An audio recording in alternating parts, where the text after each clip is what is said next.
At dahil nga sa natuklasang jackpot ng Pilipinas mga tol na bagong gas reserve dito sa may Malampaya, ngayon ay binabantayan na to ng todo ng ating Philippine Navy, ng ating mga otoridad dahil nga baka ito'y angkinin, no? Baka ito'y agawin. Well, ito'y ating pag-uusapan mga tol, samahan ninyo ako.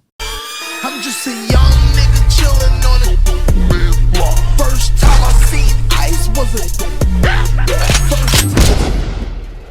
Alright mga kapatid, magandang araw sa inyong lahat. So nitong nakaraan meron tayong binigyan ng reaction video kung saan ay naka-jackpot ang ating bansa dahil meron tayong nadiskubre na bagong gas reserve mga tol.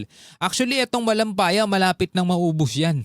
No, matagal nang pinag-uusapan na paubos na yan, pero meron tayong nadiskubre na bago mga tol, no? At sinabi ng Philippine Navy na mahigpit pa rin ang seguridad dito sa Malampaya gas field. Lalong-lalo na ngayon matapos matuklasan ang panibagong natural gas sa Malampaya East 1. Well, ito ang ating pag-uusapan mga tol. Bago natin to simulan, syempre huwag niyong kalimutan mag-subscribe. Click nyo na rin ang notification bell para ma-notify kayo whenever na may mga bago tayong reaction video tulad nito. At kung ikaw naman ay nanonood sa ating FB page, syempre huwag mo rin kalimutan mag-follow and like. Nasa 243 and followers na po tayo mga tol. Maraming salamat sa ating mga bagong kaibigan. Nagmamahal sa ating bansa, nagmamahal sa ating bayan na kahit na tayo inaapi ng ibang mga lahi talagang naninindigan tayo sa ating karapatan. Huwag na tayo magpaligoy-ligoy pa mga tol, panoorin na natin to. Tuloy-tuloy nga yung deployment ng mga asset ng Philippine Navy sa West Philippine Sea at kabilang nga sa kanilang mga binabantayan yung Malampaya sa Palawan. Siyempre, kailangan talaga nating bantayan yan, di ba? Malaking bagay nito sa ating bansa. Tiniyak ng Philippine Navy na mahigpit pa rin ang seguridad sa Malampaya gas field matapos matuklasan ang panibagong natural gas sa Malampaya East 1. Ayon kay Rear Admiral Roy Vincent Trinidad, tagapagsalita ng Navy para sa West Philippine Sea, matagal nang binabantayan ang lugar ng Joint Task Force Malampaya sa ilalim ng Western Command. Malampaya East 1 is 5 kilometers adjacent to the existing Malampaya project. Security of the project is tasked to JTF Malampaya, Western Command, which monitors and responds to any breach in security. Sila ang nakaatas na magbantay at rumesponde sa anumang posibleng bantas ng seguridad sa lugar. Dagdag pa niya, handa ang Armed Forces of the Philippines na magbigay ng karagdagang tulong kung kakailanganing palakasin ang mga operasyon sa Malampaya. Bakit natin kailangan bantayan yan? Tinatanong pa ba yun? Alam nyo mga tol, isa sa dahilan ng gera sa buong mundo is dahil sa agawan ng langis o dahil sa deposito ng langis eh.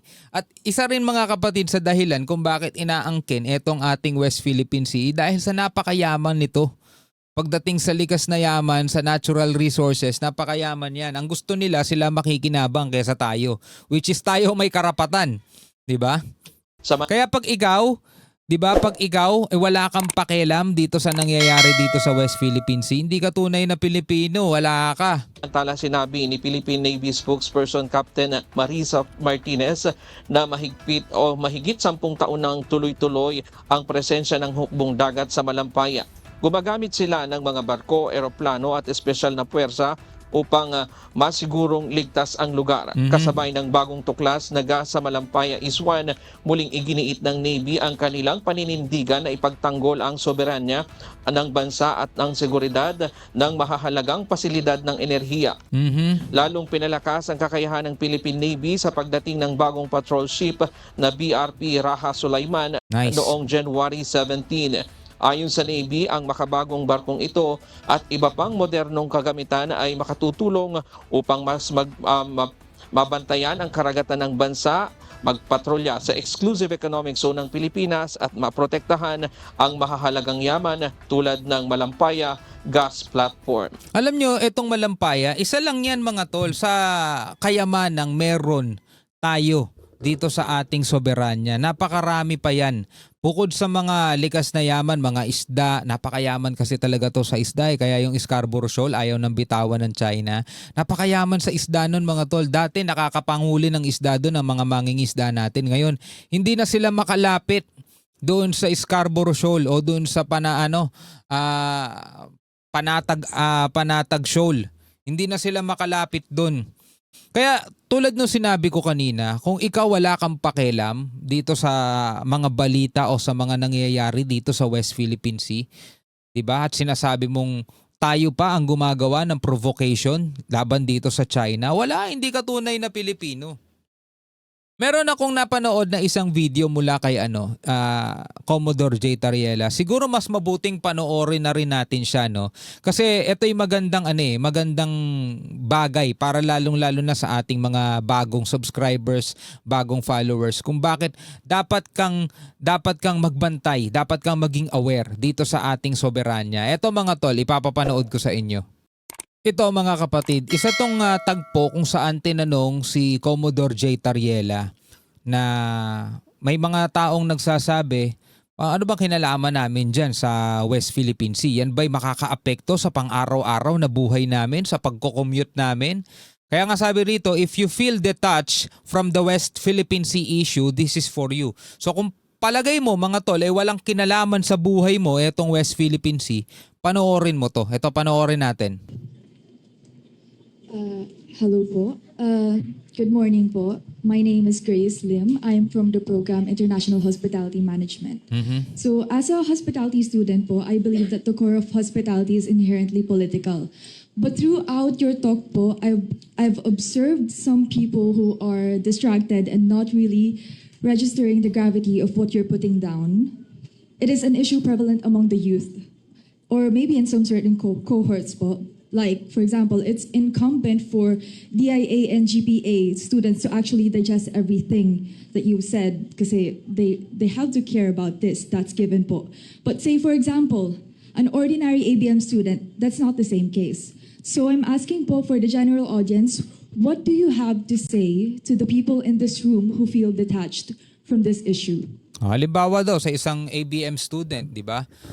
Hindi lang sa isang ABM student halimbawa na lang sa isang nursing, sa isang teacher, sa isang ordinaryong empleyado, nagtatrabaho sa mga fast food restaurant, nagtatrabaho sa mga gasoline station. Anong kinalaman nila sa problema sa West Philippine Sea? Ito ba'y makakaapekto sa pang-araw-araw na buhay nila, di ba? Ano bang problema? Ano bang mapapala natin mga tol kung tayo ay maging aware o maging hindi aware dito sa West Philippine Sea? O di pakinggan natin yung sagot ni Commodore J. Tariela. Alam mo, favorite question ko to. Sa totoo lang. Because before, I was in Cebu, I think. I was also engaging the youth. Ang sabi ng estudyante, paano po kami makikialam sa usapin ng West Philippine Sea? Bukod sa issue na malayo ito sa Cebu, pangalawa, walang kinalaman ito sa pamasahe ko sa pagpunta ng eskwelahan. Right? Valid question, di ba? And for me, practically, on a pragmatic sense, parang it sounds logical. But if you're going to, let me ask you the same question that I asked him. If the Chinese embassy will tell you that they're going to pay you 10,000 pesos every week, post something that is against the West Philippine Sea, will you do? No, sir. Siya no. Pero maraming mga tao ngayon na gumagawa niyan. Nagpapabayad sila pangatol para i-discredit etong ating PCG, etong ating mga sundalo at nagpo-post na kung ano-ano mga tol dito sa West Philippine Sea. No? Etong tinanong niya, magpapabayad ka pa sa halimbawa inalok ka ng 10,000 every week para mag-post ka ng laban sa West Philippine Sea? Siguro sasabihin mo, hindi naman talaga sa Pilipinas ang West Philippine Sea. Inimbento lang ng Pilipinas yan. Wala namang West Philippine Sea. Pero merong 200 nautical miles exclusive economic zone. Alisin mo man ang pangalan o hindi, merong 200 nautical miles exclusive economic zone. Hindi mo mababago yun. Pwede mo sigurong sabihin o paninira na hindi, sa China yan. South China Sea yan, hindi naman West Philippine Sea yan. Halimbawa, magpapabayad ka ba para mag-post ng ganun? Every week babayaran ka. Magandang tanong din yan sa inyo mga tol, no? Sige nga, comment kayo sa ibaba. Magpapabayad ba kayo? No, precisely the point. It's because that is the connection that we lack Kapag sinabi nating West Philippine Sea, sinasabi nating hindi tayo makakonect. Pero pag si Miss Iyala na nanalo ng tennis, proud tayong sabihin Pilipino tayo. Pag nananalo tayo ng gold medal, proud din tayong sabihin, wow, Philippines, nanalo tayo. Diba?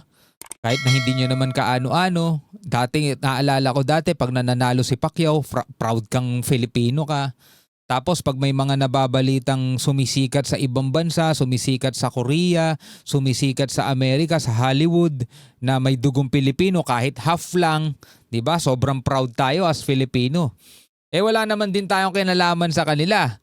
'Di ba? Iba nakikipinoy, pero pag dito sa usaping soberanya natin, hindi makakonect, 'di ba? And majority of you guys probably spent late nights para panoorin ng Olympics. Ang tanong ko din, may connection din ba sa inyo yun? Meron, di ba? Dahil Pilipino tayo. And I think that's the problem with the disconnect of trying to say that West Philippine Sea, malayo sa atin yan. It's because we failed to understand that when you talk about the West Philippine Sea, it reflects our own national identity as a nation. Tama. Mas naikukonek natin ang pagiging Pilipino, mas naikukonek natin ang obligasyon natin bilang Pilipino sa mga artista, sa nananalong singer sa American Idol, sa nananalong gold medalist, sa nananalong tennis player. Pero pag pinag-usapan ang teritoryo ng Pilipinas, hindi na ba tayo Pilipino? Pilipino ka pa ba? Good point, 'di ba? Opo. The more reason that we should stand up for our rights in the West Philippine Sea. It is wrong to think that we are detached in the issue of the West Philippine Sea. Every time you have program, kinakanta natin lahat ang Philippine National Anthem. The mere fact that you're holding a Philippine passport saying that you are part of the Philippines, you will always be part of our fight in the West Philippine Sea. Thank you. Ganda. Ganda ng sagot, mga tol. Napakaganda ng sagot. So pwede ka magbigay ng komento kung ano ang iyong masasabi dyan. Ikaw, may pakialam ka ba sa West Philippine Sea o wala? Comment ka sa ibaba. Hanggang sa muli, mga tol, ako nga pala si Shobaldi. Peace out.